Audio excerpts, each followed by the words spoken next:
Hello বন্ধুরা, good morning and welcome back to my channel.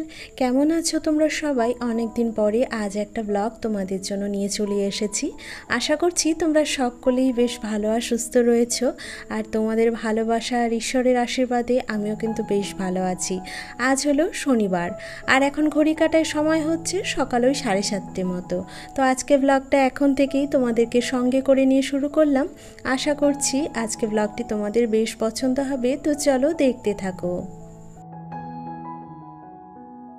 আজ কিন্তু ঘুম থেকে আরও 1 ঘন্টা আগেই উঠে পড়েছিলাম। তো উঠেই বাইরে যে সমস্ত বাসি কাজকর্ম ছিল, যেমন উঠোন ঝেড়ে নেওয়া, বাসি বাসন কোসন মাজা, সবটাই কিন্তু এর মধ্যে সেরে নিয়েছি। তো বাসি কাজকর্ম সেরে এখন চলে এসেছি ঘরের কাজগুলো শেষ করতে। তো দেখতেই পাচ্ছ, ঘরে কিন্তু এসে প্রথমে আমার বাসি বিছানাটাকে তুলে নিলাম, ঠিকঠাক করে বালিশগুলোকে রেখে দিয়েছি জায়গা মতো। আর সেই সাথে এই যে ঘরে সোফাটা রয়েছে, সোফাটা না কয়েকদিন ধরে আমি ঠিকঠাক পরিষ্কার করতে পারিনি। তো যেই কারণে এই যে বিছানা ঝাড়ুটা দিয়েই ওপর থেকে নিচ পর্যন্ত আলতো হাতে কিন্তু ঝেড়ে নিয়েছি। আর এই যে ঝেড়ে পরিষ্কার করে নেওয়ার পরে কুশনগুলোকে সুন্দরভাবে আগের মতো সাজিয়ে গুছিয়ে রেখে দিলাম। আসলে আমার এই ছোট্ট ঘরটাতে যখন থেকে এই সোফাটা আমি এই জায়গায় রেখেছি, আমার ঘরের সৌন্দর্য যেন আরও দ্বিগুণ বেড়ে গেছে, এটা কিন্তু আমার মনে হয়। আর আমার ঘরে যেই আসে সেই কিন্তু এই কথাটাই বলে থাকে। যদিও আমার সোফাটা অন্যান্যদের বাড়ির সোফার মতো একদমই নয়, বা কেনা সোফার মতো একদমই নয়, সামান্য কয়েকটা উপকরণ দিয়েই সোফাটা বানিয়েছি। আসলে কি বলো তো, নিজে হাতে তৈরি করা যে কোনো জিনিসই দেখবে নিজের কাছে কিন্তু বড্ড প্রিয় হয়। আর আমার জিনিসটা অবশ্যই আমার কাছে তেমনই মূল্যবান আর ততটাই কিন্তু প্রিয়। তো যাই হোক, এই যে সোফাটাকে খুব সুন্দরভাবে গুছিয়ে নেওয়ার পরে আমি একটা নাইটি গুছিয়ে নিলাম। ওই যে একদিন শেয়ার করেছিলাম আমি 3টে সাদা নাইটি কিনেছিলাম, তো একটা নাইটি তার থেকে কিন্তু এখন ইউজ করতে ধরেছি। তবে ওই যে সাদা জিনিস পরতে কিন্তু অনেকটাই ভয় হয় জানো তো, কারণ একটুখানি দাগ লেগে গেলেই কিন্তু দেখতে অনেকটাই খারাপ লাগে। তাই কিছুটা ভয়ে ভয়ে একদিন পরেছি। আর ওই যে পরিষ্কার করে সোফাটার ওপরেই মেলে দিয়েছিলাম, হাওয়া বাতাসে কিন্তু বেশ শুকিয়ে গেছে। কালকে ওটাকে তো গোছানো হয়নি, তাই এখন গোছ করে রেখে দিয়েছি। আর ভাবলাম এখন একটুখানি রুমের ডাস্টিংয়ের কাজগুলো করে ফেলি। 3-4 দিন ধরে এই ডাস্টিংয়ের কাজগুলো একদমই করে উঠতে পারিনি। আসলে কি বলো তো, এখন না আমার অফিসের কাজের চাপটা অনেকটাই বেড়ে গেছে, তাই কিছুতেই কাজগুলো কিন্তু সামলে উঠতে পারছি না। যদিও কাজ করছি, তবে সেগুলোকে ক্যামেরাবন্দি করাটা আমার পক্ষে ইম্পসিবল হয়ে উঠছে। তবুও আমি চেষ্টা করছি যেন ইউটিউবে তোমাদের সাথে এই কাজকর্মগুলো শেয়ার করতে পারি। তবে জানি না কতদিন আমি এই ভিডিও করাটাকে কন্টিনিউ করতে পারবো। যদি আমি মাঝপথে বন্ধ করে দিই বন্ধুরা, প্লিজ তোমরা কিন্তু কিছু মনে করো না। আসলে কি বলো তো, আমরা মধ্যবিত্ত ঘরের মেয়েরা না, যে কোনো স্বপ্ন দেখতে গেলেই অনেকটা চিন্তা ভাবনা করে এগোতে হয়। কারণ পরিস্থিতি কিন্তু আমাদের সব সময় সাথ দেবে এমনটা কিন্তু একদমই নয়। অনেক সময় পরিস্থিতির চাপে পড়ে আমাদের ছোট বড় স্বপ্নগুলোকে কিন্তু আমাদের ত্যাগ করতে হয়। তো জানি না কি হবে, তবুও আর কি যতদিন পারছি ততদিন করব। তো এই যে ঘরের আলমারি থেকে শুরু করে ড্রেসিং টেবিলের কাজ সমস্তটাই কিন্তু কলিন দিয়ে পরিষ্কার করে নিলাম।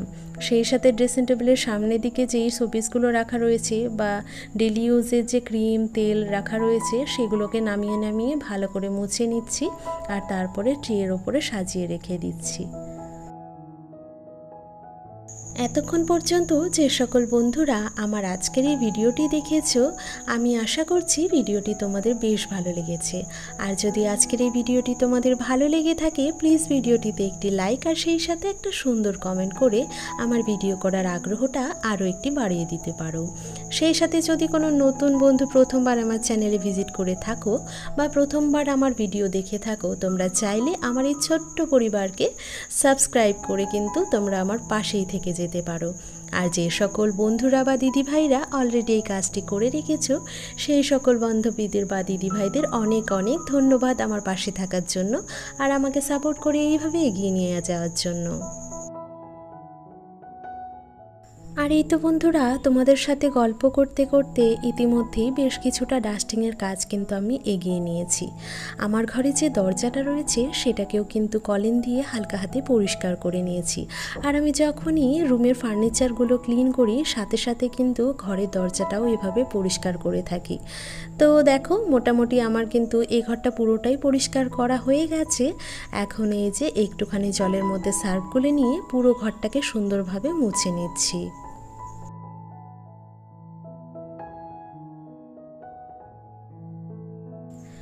আমাদের বাড়িতে জানো তো, খাওয়া দাওয়ার জন্য একটা ডাইনিং টেবিল রয়েছে, তবে ডাইনিং টেবিলটা পাতার সৌভাগ্য হয়নি। কারণ এই যে আমাদের ঘরগুলো যেহেতু এতটা ছোট ছোট, তো এই ঘরগুলোতে তো কোনো রকমভাবেই ডাইনিং টেবিলটা পাতা পসিবল না, যে কারণে ডাইনিং টেবিলে বসে খাওয়া দাওয়া কিন্তু এ বাড়িতে কখনোই হয়নি। যে কারণে আমাদের ঘরের যে মেঝে রয়েছে, মেঝের মধ্যে বসেই কিন্তু আমরা দুপুরে বা রাতের খাবার খেয়ে থাকি। তাই আমি যখনই ঘর মুছতে আসি সাথে কিন্তু জলের মধ্যে একটুখানি সার্ফ গুলে নিয়েই মোছার চেষ্টা করি। এতে করে মেঝের যে তেল চিটচিটে ভাব সেটা কিন্তু একদমই থাকে না। আর এই যে আমি কিন্তু ও ঘরটা মুছে নিয়ে ঝটপট স্নানও করে নিয়েছি। স্নান সেরে কিছুটা সময় অফিসের কাজকর্ম দেখে নিয়েছিলাম।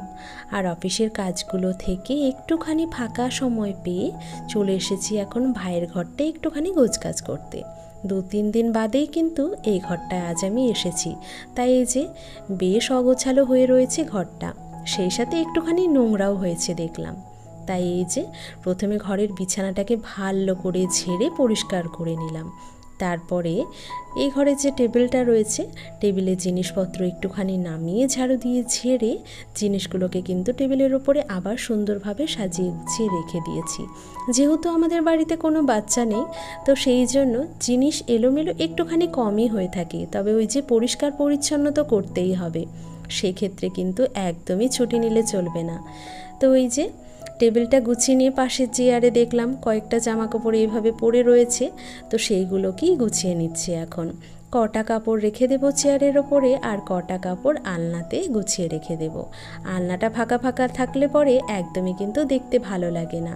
তো ওই জন্যই চলো, দুটো জামা আমি এখনই আলনাটার মধ্যে গুছিয়ে রেখে দিই। সত্যি বলতে কি, ঘরটাকে সাজানোর মতো তেমন কোনো জিনিস আমার কাছে নেই, তবে আগে থেকেই যে কটা জিনিস আমার কাছে ছিল সে কটা জিনিস দিয়েই কিন্তু ঘরটা সুন্দরভাবে সাজিয়ে তোলার চেষ্টা করেছি। আসলে কি বলো তো, আমাদের কাছে কিছু থাকুক বা না থাকুক, যা রয়েছে সেই জিনিস দিয়েই যদি আমরা একটুখানি গুছিয়ে রাখতে পারি, তাহলে দেখবে সেটা ঘর হোক বা যে কোনো জায়গা, দেখতে কিন্তু অনেকটাই ভালো লাগে। আর আমার এই ছোট্ট কুঁড়ে ঘরটাকে তোমাদের কেমন লাগে আমি কিন্তু বলতে পারবো না, তবে আমার সব কটা ঘরই কিন্তু আমার বড্ড প্রিয়। আর এই ঘরটা তো আমার কাছে অনেকটাই প্রিয়, কারণ এই ঘরটার সাথে জড়িয়ে রয়েছে আমার ছোটোবেলার অনেক স্মৃতি। আমি, বাবা, মা, ভাই সকলে মিলেই কিন্তু একটা জায়গাতে এই ঘরে থাকতাম একসাথে। তো সেই ক্ষেত্রে বলতে পারো ছোট বড় অনেক স্মৃতি কিন্তু এই ঘরটার সাথে জড়িত। তো যাই হোক, পুরো ঘরটা গুছিয়ে নেওয়ার পরে কেমন লাগলো সেটাই তোমাদের একবার শেয়ার করলাম। আর সেই সাথে ঘরের সামনে যে বারান্দাটা রয়েছে সেটাকেও কিন্তু ছেড়ে পরিষ্কার করে নিয়েছি। আর এখন আমার যে গাছগুলো রয়েছে সেই গাছগুলোকে তো এই ঘরে বারান্দার সামনে রেখে দিয়েছি, কারণ এখানে একটুখানি আলো বাতাস সবটাই কিন্তু গাছ পায়। তো সেই ক্ষেত্রে গাছগুলো একটুখানি ভালোই বেড়ে উঠেছে। আর এই যে জামাকাপড়গুলো বাইরে মেলে দিয়েছিলাম, তো সেগুলোই একটুখানি উল্টে পাল্টে দিলাম, এতে করে জামাকাপড়গুলো কিন্তু বেশ তাড়াতাড়ি শুকিয়ে যাবে। এসে দেখলাম মায়ের রান্নাবান্না কিন্তু কমপ্লিট। তো যা যা হয়েছে সেগুলো দিয়েই খেয়ে নিলাম। আজ তো শনিবার, সেই জন্য বাড়িতে নিরামিষ রান্নাই হয়েছে। ডাল ছিল, কাঁকরোল ভাজা ছিল, একটুখানি সেদ্ধ ছিল। তো সেইগুলো দিয়েই কিন্তু দুপুরের লাঞ্চটা সেরে নিয়েছি। আর দুপুরের লাঞ্চ সেরে নিয়ে আবারও একটুখানি অফিসের কাজ করে নিয়েছিলাম। আর 2 দিন ধরে আমাদের এখানে কিন্তু প্রচণ্ড গরম, তো দুপুরে সেরকমভাবে ঘুমোতে পারিনি। তো ভাবলাম এখন ঝটপট করে বিকেলের কাজগুলো সেরে ফেলি। তো এই যে ঘরটা হয়েছে আমাদের, তোমাদের তো এর আগে একটা ভিডিওতে দেখিয়েছিলাম যে ঘরের মেঝেটা কিন্তু পাকা করে নেওয়া হয়েছে। তো সেই ক্ষেত্রে কিন্তু আমাদের অনেকটাই সুবিধে হয়েছে। এখানে যে চৌকিটা পাতা রয়েছে, চৌকির ওপরে কিন্তু আমি 17 ইঞ্চিটা সবসময় ঝেড়ে পেতে থাকি। তো সেই ক্ষেত্রে এখানে কিন্তু অনেক সময় আমরা বসে থাকি বা বাইরে থেকে কেউ এলেও এখানে বসতে পারে। তো ঘর দুটোকে খুব ভালো করে ঝেড়ে পরিষ্কার করে নিলাম। আর এখন চলে এসেছি মায়ের ঘরে। মায়ের ঘরে এসে এই যে কাপড় কটা তুলে নিয়ে এসেছিলাম, সেগুলোই এখন ঝটপট করে ভাঁজ করে নেব। আর জানো তো, একটু বাদে বাদে যদি কাপড়গুলো উল্টে পাল্টে দেওয়া যায় না, সেক্ষেত্রে কিন্তু তাড়াতাড়ি দেখবে শুকিয়ে যাবে। আর আমাদের এই পাশে যে উঠোনটা রয়েছে, এখানে রোদটা একটুখানি কমই পায়, কারণ উঠোনটা অনেকটাই ছোট তো। আর চারপাশে যেহেতু টিনের ছাউনি রয়েছে, তো সেই ক্ষেত্রে গাছপালা থাকার কারণেও অনেকটা কিন্তু রোদের আলোটা কম পায়। টানা 6 দিন যেহেতু আমি ভিডিও কোনো রকমভাবেই তোমাদের সাথে শেয়ার করতে পারিনি, তো সেই ক্ষেত্রে জানি আমার ভিউজ অনেকটাই কমে যাবে আর রিচ তো অনেক কমেই গেছে। তবু কি করব বলো, চেষ্টা করেছিলাম ভিডিও দেওয়ার, তবে সময়ের অভাবে না ভিডিও একদমই আমি এডিট করে উঠতে পারছিলাম না। তো যে কারণে আমি কিন্তু কোনো রকম ভিডিও তোমাদের সাথে শেয়ার করতে পারিনি। তো এই যে অনেকটাই কিন্তু কষ্ট করে আজ তোমাদের জন্য এই ভিডিওটা নিয়ে এসেছি। আশা করছি ভিডিওটা তোমরা দেখবে আর তোমাদের ভালো লাগবে।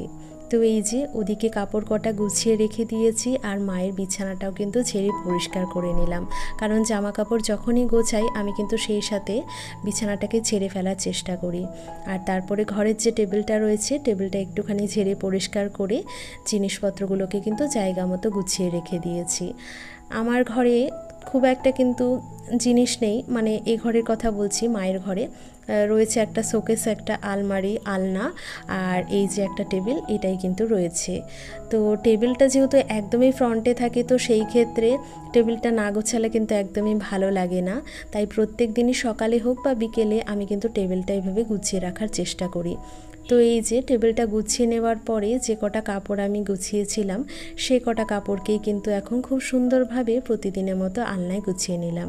তো বন্ধুরা, আজকের মতো এইটুকুই, টাটা।